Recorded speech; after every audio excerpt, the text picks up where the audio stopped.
You grabbed a protein shake this morning, probably the same brand you have been buying for the last 2 or 3 years. Maybe a vanilla or chocolate one in a plastic jug that cost you somewhere around $40 to $50, and you drank it because someone told you that protein was the answer. Maybe a doctor mentioned it, maybe you saw an ad, maybe your son or your buddy at the gym said older guys need more protein to hold on to muscle. And none of that is wrong exactly. But here's the part nobody told you. That shake, combined with the way most men over 60 are actually eating and moving throughout the rest of the day, may be actively working against the one hormonal signal your body needs to start burning stored fat. You're not broken. You are not too old. You have just been handed a very incomplete picture, and the people selling that picture have a strong financial reason to keep it incomplete. Most men over 60 who are trying to get lean are doing 3 or 4 things that feel completely logical.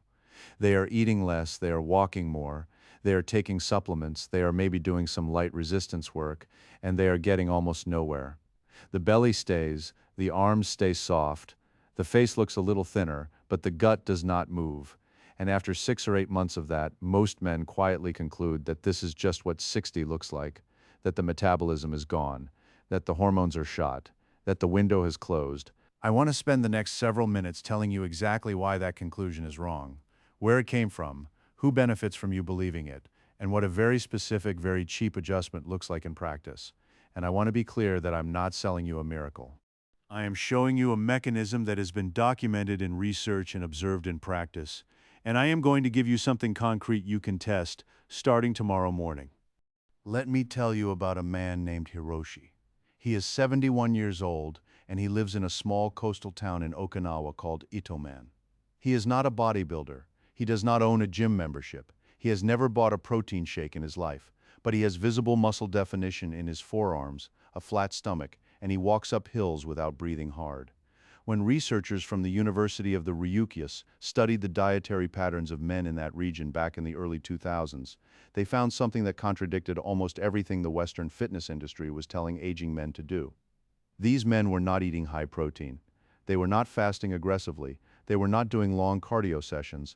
They were eating in a very specific pattern, with very specific foods, at very specific times, and the hormonal environment that created was almost the opposite of what most American men over 60 are living in every single day. The villain in this story is not laziness. It is not age. It is chronic low-grade insulin elevation, and it is being caused by habits that feel healthy.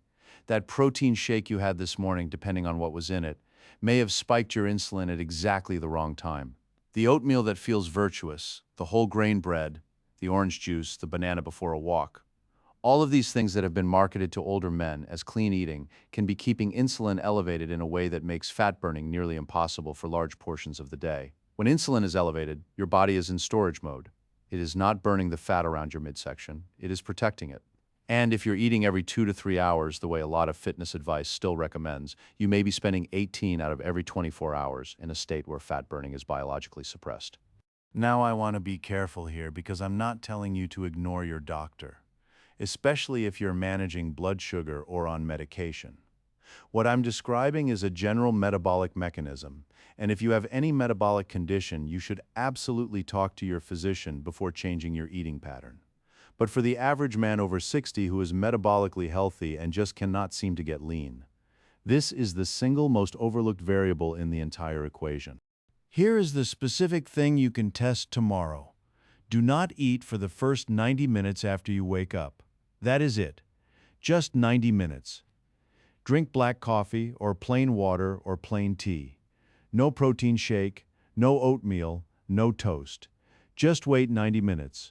What you're doing in that window is allowing cortisol, which is naturally elevated in the morning, to do its job. Cortisol in the morning is not your enemy. It is a fat-mobilizing hormone when it is not immediately suppressed by an insulin spike. Most men over 60 are eating within 15 to 20 minutes of waking up, which blunts that entire fat-mobilizing window before it can do anything useful. This is not a dramatic fast. It is a 90-minute delay. And for many men, it is the first thing that has actually moved the needle in years. Let me give you a number that might surprise you. A 2022 analysis published in the journal Nutrients looked at time-restricted eating patterns in adults over 55 and found that participants who pushed their first meal to at least 90 minutes after waking showed meaningful reductions in fasting insulin within just 4 weeks, even without changing what they ate. 4 weeks, no new food, no new exercise, just a timing shift. Now, that study was not a massive clinical trial, and I am not overstating it, but it points to a mechanism that practitioners in functional medicine and longevity research have been talking about for over a decade. Let me tell you what is happening at the muscle level, because this is where men over 60 get the second part of the story completely wrong. After 60, men experience something called anabolic resistance. This is a real documented phenomenon. It means your muscles have become less responsive to the protein you eat. A 30-year-old can eat 20 grams of protein and get a robust muscle-building signal. A 65-year-old may need 30 to 40 grams at a single sitting to get the same signal. This is not a reason to eat protein all day long. It is a reason to eat protein strategically, in larger doses at specific times, rather than spreading it out in small amounts across 6 meals. The supplement industry loves the 6-meal model because it sells more product, but the research on older adults, including work from Dr. Stuart Phillips at McMaster University in Canada, suggests that protein dose per meal matters more than protein frequency for men in this age group. So what does a practical eating day actually look like for a man over 60 who wants to get lean? You wake up, you wait 90 minutes, you have your first meal, and it contains somewhere between 35 and 50 grams of complete protein. That could be 4 whole eggs plus 2 egg whites, or a piece of salmon around 6 ounces, or Greek yogurt with a measured amount of cottage cheese. You're not snacking 2 hours later. You're letting insulin come back down. Your second meal comes 4 to 5 hours after the first, and it again contains a serious protein anchor, not a side of chicken, but a real portion. Your eating window is probably 8 to 9 hours total. You are not eating after 8 in the evening. That is the rough architecture. It is not complicated. It is just different from what most men over 60 have been told to do. Now here's where the training piece comes in, and this is where I see men make a mistake that is almost heartbreaking because they are working hard and getting almost nothing from it. Most men over 60 who are trying to get lean are doing too much low-intensity cardio and not enough mechanical loading. They are walking 45 minutes a day, maybe doing the elliptical, maybe swimming, and they are wondering why the body composition is not changing. Walking is genuinely good for you. I am not dismissing it. But walking does not create the metabolic demand that forces the body to hold on to muscle while losing fat. And after 60, if you're not giving your body a reason to maintain muscle tissue, it will not maintain it. The body is extremely efficient. It does not keep expensive tissue around unless there is a signal that says this tissue is being used under load. The signal that creates that reason is called mechanical tension. It is the tension created when a muscle fiber is loaded close to its capacity. You do not need a gym for this. You do not need heavy barbells, but you do need to be doing something that feels genuinely challenging for the muscle. Bodyweight squats done slowly with a 3-second descent will do more for the metabolic environment of a 65-year-old man than 45 minutes on a treadmill. A set of push-ups taken close to the point where you cannot do another one, done 3 times a week, will do more for your hormonal profile than a daily walk. This is not opinion. The research on resistance training and body composition in older adults is about as consistent as research gets in exercise science. There is a man named Bill Gifford who wrote a book called Spring Chicken in 2015, and in it he documents conversations with some of the leading researchers in aging and muscle biology. One of the things that comes up repeatedly is how dramatically older men underestimate the importance of training intensity relative to training volume. They do more. They need to do harder. There is a difference. 30 minutes of genuinely challenging resistance work 3 times a week will outperform 90 minutes of easy cardio 6 days a week for body composition in this age group, almost every time. Let me talk about something that almost nobody in the mainstream fitness space talks to men over 60 about, and that is the role of sleep architecture in fat loss. Not just sleep duration, sleep architecture, the ratio of deep sleep to light sleep. After 60, most men spend less time in slow-wave sleep, which is the deepest stage, than they did at 40. Slow-wave sleep is when the body releases the majority of its growth hormone. Growth hormone in adults is not primarily about building muscle, it is primarily a fat-mobilizing signal. It tells the body to pull energy from stored fat rather than from muscle tissue. If your slow-wave sleep is fragmented or shortened, your growth hormone release is blunted, and your body composition suffers even if your diet and training are dialed in. The single biggest disruptor of slow-wave sleep in men over 60 is alcohol consumption in the evening. Even one drink within 3 hours of bed has been shown in polysomnography studies to reduce slow-wave sleep by a meaningful percentage. A 2018 study published in the journal JMIR Mental Health analyzed sleep data from over 4,000 participants and found that low doses of alcohol reduced sleep quality scores significantly, with older adults showing greater sensitivity than younger ones. If you're having 2 glasses of wine or 2 beers in the evening and wondering why you cannot get lean, that evening habit may be doing more damage to your body composition than almost anything else in your day, not because of the calories, because of what it is doing to the hormonal environment during your 8 hours of sleep. The fix is not necessarily giving up alcohol forever. It is moving any drinking to earlier in the day, finishing by 5 or 6 in the evening at the latest, and giving your body a 3-hour buffer before sleep. That is a practical adjustment, not a life overhaul. I want to talk about one more mechanism that is specific to men over 60 and almost never discussed in mainstream fitness content, and that is the relationship between chronic low-grade inflammation and fat loss resistance. After 60, many men are living with a baseline level of systemic inflammation that is not high enough to feel sick, but is high enough to interfere with the hormonal signals that govern fat metabolism. This condition even has a name in the research literature. It is called inflammaging, a term coined by Italian immunologist Claudio Franceschi in the early 2000s to describe the low-grade chronic inflammation that accumulates with age and contributes to nearly every age-related disease and metabolic dysfunction. What drives inflammaging in practical terms for a man over 60 living in the modern world? Seed oils consumed in large quantities, particularly linoleic acid from soybean oil and corn oil, which dominate restaurant food and packaged food. Inadequate omega-3 intake because most men are not eating enough fatty fish. Poor sleep, which we just covered.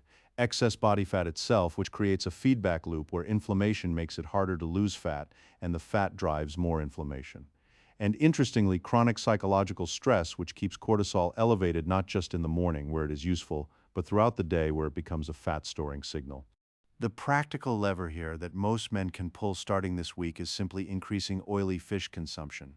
2 to 3 servings per week of salmon, sardines, or mackerel. Sardines in particular are almost absurdly cheap, around $2 a can.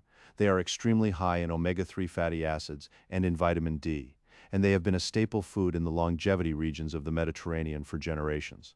A 90-year-old fisherman in Sardinia is not eating protein powder.